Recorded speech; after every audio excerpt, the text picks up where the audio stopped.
주임님, 지난 시간에 우리가 아파트 면적에 대해서 알아봤는데 네. 뭐 혹시 시간이 지나고 나서 더 궁금하거나 하신 건 없으세요? 그때 다 알려주셔갖고 네.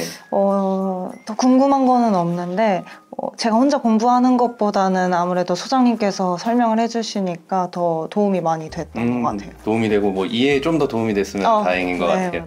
네, 이번 시간에는 이제 아파트들의 구조 뭐 네. 크게 두 가지로 말씀을 드리면은 타워형이랑 판상형이 될 수 있겠죠. 이 아파트 구조에 대해서 조금 알아보고, 그리고 아파트 안에 있는 우리가 흔히 말하는 베이에 대해서 한번 알아볼까 해요. 자료 화면을 같이 보면서 좀 말씀을 드리자면은 아파트 구조 같은 경우에는 크게 보면은 판상형이랑 타워형으로 나눌 수가 있을 것 같아요.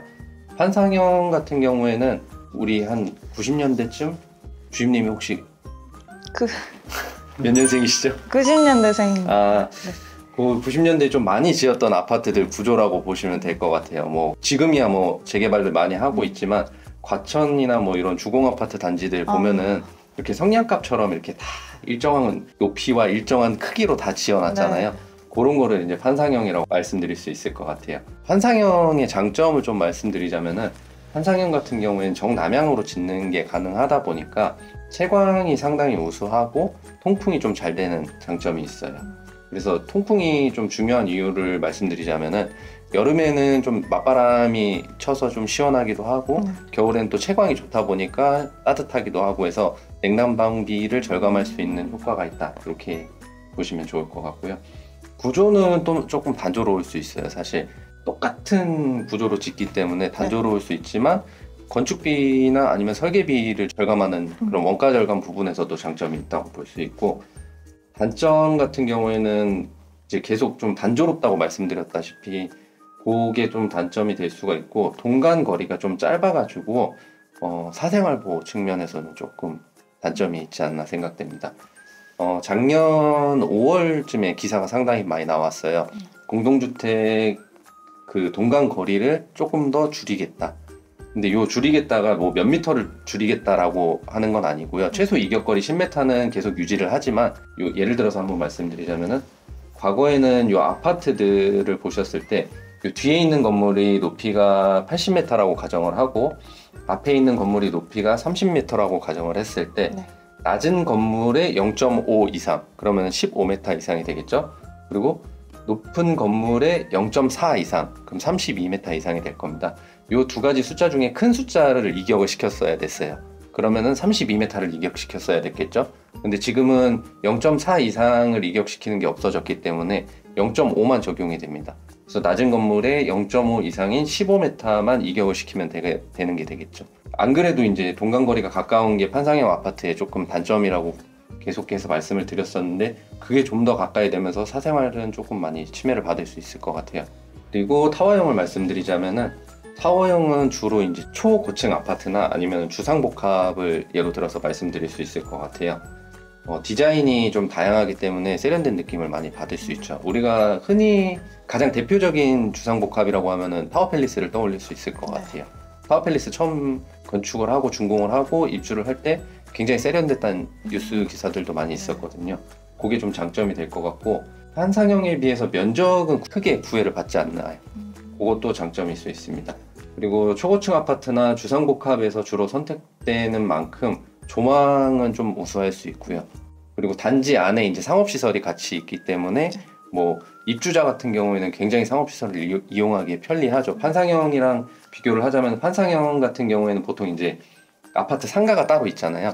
그 상가까지 가는 데에 동마다 거리가 좀 차이가 있다 치면은 타워형은 그런 게 상당히 그렇죠. 아래층에 다 편의시설이 있는 거잖아요. 뭐 속된 말로 슬리퍼 질질 끌고 편의점 갈 수 있는, 식당도 갈 수 있고 뭐 커피숍도 이용할 수 있고요.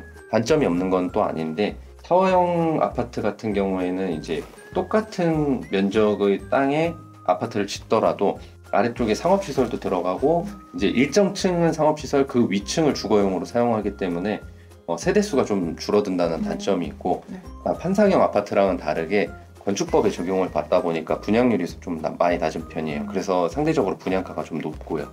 그걸 단점으로 볼 수 있을 것 같아요. 그리고 장단점보다는 차이점을 조금 더 말씀드리자면은 판상형 아파트 같은 경우에는 주로 이제 주거 지역에 좀 많이 건축이 되는 편이고, 타워형 아파트 주상복합을 예로 들면은 주로 이제 용적률이 좀 높은 상업 지역에 많이 건축이 돼요. 그러다 보니까 이제 대단지 아파트들에 비해서 타워형 아파트는 상대적으로 조경이 좀 부족할 수밖에 없어요. 요즘 많이 짓는 대단지 아파트들은 안에 조경을 굉장히 많이 신경 쓰잖아요. 네. 뭐 얼마 전에 좀 이슈가 됐지만 아이들 노는 그 단지 내 놀이터에 워터파크도 조그맣게 있는 경우도 있고 뭐 시냇물이 흐른다던가 굉장히 조경에 신경을 많이 쓰고 있죠 요즘. 그럼 베이에 대해서도 혹시 설명해 주실 수 네네. 있을까요? 베이를 아주 그냥 뭐 이렇게 학문적으로 정의를 내리자면은 보통 이제 발코니를 기준으로 해서 내벽과 내벽 사이의 구획이라고 말을 하는데 네. 쉽게 설명을 드리자면은 발코니 방향 쪽으로 붙어 있는 거실과 방의 개수에 따라서 우리가 베이를 나눈다고 보시면은 이해는 훨씬 빠를 것 같아요. 거실 하나, 방 하나 붙어 있으면 2베이, 뭐 거실 하나, 방 2개 붙어 있으면 3베이 이런 식으로. 네. 그래서 그림 보면서 조금 더 설명을 드릴게요. 네. 이 자료를 보시면은 발코니를 기준으로 해서 침실 하나, 거실 하나가 붙어 있고요. 이런 구조를 보통 저희가 2베이라고 부릅니다. 요 거실이랑 침실은 아무래도 발코니를 향해 있기 때문에 네. 채광이 굉장히 좋겠죠. 그런 장점이 있고 대신에 단점은 나머지 침실이나 아니면은 주방이 아무래도 북측을 향해서 배치될 수밖에 없기 때문에 채광이 낮고 그러다 보니까 좀 어두운 경향이 있어요. 또 장점을 하나 말씀드리자면은 이제 현관에서 딱 들어오면 바로 거실이 보이는 구조다 보니까 거실이 상당히 조금 넓게 느껴지는 경향도 있고 실제로 이제 설계를 하실 때도 거실이랑 침실이 좀 넓게 빠지는 편이에요. 그래서 이거야말로 진짜 흔히 옛날 분들이 말하는 안방 개념인 거죠. 요 침실이. 안방 안에 이제 침대도 있고 네. 뭐 옷장도 넣을 수 있고 그렇죠. 그런 예, 안방이 거- 넓게 빠지다 보니까 안방에 그렇죠. 침대 말고도 뭐 옷장이나 화장대 같은 거 협탁도 놓을 수 있고요. 네.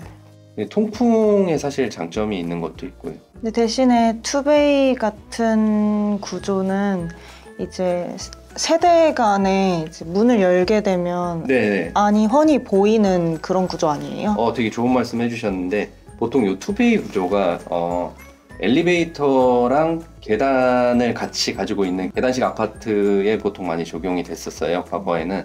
그러다 보니까 내가 문을 열고 나가면은 바로 맞은편 현관이 보이고 맞아요. 이제 엘리베이터 홀이 바로 나오고 하다 보니까 서로 문을 열어놓고 있으면은 이제 서로 거실을 다 볼 수 있는 그런 단점도 있죠. 네. 그리고 3베이를 말씀드리자면은 발코니를 기준으로 지금 현재 저희가 보고 있는 자료 화면은 방, 거실, 방 이런 순서로 배치되어 있습니다.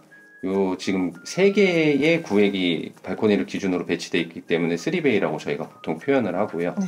채광이랑 통풍이 좋다 보니까 2000년대 중반까지는 가장 선호되는 구조가 아니었나 생각해요. 요 3베이 장점 같은 경우에는 2베이랑은 좀 다르게 현관에 딱 들어왔을 때 거실을 바로 볼 수 없다는 게 장점일 수도 있고 그리고 각 방마다 좀 떨어져 있기 때문에 사실 우리가 같이 사는 가족들끼리도 사생활 보호가 필요하잖아요. 그런 부분에서 또 장점이 있고요. 저희가 지난 시간에 서비스 면적으로 발코니에 대해서 말씀드렸었는데 발코니를 확장했을 때 좀 이득을 많이 볼 수 있는 구조기도 하죠. 그래서 실질적으로 우리가 사용하는 면적이 커져서 유리한 구조고요. 거실이랑 주방이 일직선으로 배치가 되어 있다 보니까 아무래도 뭐 음식 냄새가 빨리 빠져나가는 것도 장점일 수 있겠지만 어린아이를 키우는 가정일 경우에는 엄마가 뭐 이유식이나 음식 준비를 할 때 아이들을 좀 시야 안에 둘 수 있다. 이런 것도 소소하지만 장점일 수 있겠고요. 그리고 단점 같은 경우에는 이제 햇빛이 들어오는 방향을 기준으로 해서 저희가 보통 발코니를 기준으로 삼는데 발코니에 방이 2개가 있고 거실까지 있다 보니까 같은 면적의 투베이를 넣는 거에 비해서 조금 다 방이나 거실이나 다 협소해질 수밖에 없는 그런 단점이 좀 있어요. 네, 마지막으로 4베이에 대해서 설명을 드리자면은 저희 자료 화면엔 지금 방, 거실, 방 이런 식으로 총 4개의 구획이 배치가 되고 있어가지고 저희가 4베이라고 얘기를 합니다. 4베이 같은 경우에는 최근에 분양되는 아파트들에서는 대부분 찾아볼 수 있는 구조라고 보고요. 장점은 2베이나 3베이에 비해서 채광이 들어오는 이제 거실이나 방이 훨씬 개수가 많겠죠. 그러다 보니까 그게 장점이 될 수 있고 집안 대부분의 그 방이나 거실에서 바깥에 조망을 볼 수 있다는 것도 또 장점일 수 있을 것 같아요. 4베이로 된 판상형 아파트 같은 경우는 통풍이 굉장히 좀 잘 되는 것도 있고요. 단점 같은 경우에는 아무래도 크기가 좀 작을 수밖에 없을 것 같아요. 한정된 공간 안에 채광이 좋은 이제 방이나 거실들을 많이 몰아넣다 보니까 아무래도 사이즈가 다 작아질 수밖에 없는 단점이 있죠. 말씀해주신 거 보니까 저희 집도 방 2개, 네. 그리고 거실, 그리고 안방 이렇게 있거든요. 네. 그러면 포베이. 네, 거죠? 포베이인 거죠. 제가 말씀드린 장단점이 혹시 거주하시면서 느껴지셨나요? 네, 이게 채광이 진짜 좋거든요. 네. 근데 이렇게 구획이 4개로 나눠져 있다 보니까 방이 굉장히 좁다는 느낌을 많이 받아요.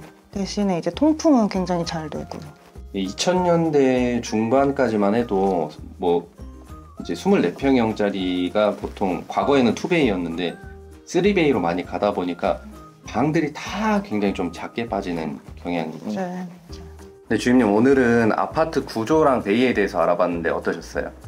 저번 시간에 배운 그 면적에 대한 것보다 훨씬 더 이해하기 쉬웠던 것 같아요. 다행이네요. 그러면 다음 시간에는 우리 주임님이랑 불인이들한테 조금 더 유익한 부동산 정보로 이야기 나눠보도록 하죠. 네, 좋습니다. 네, 밥 먹으러 가시죠. 먹으러 가시죠.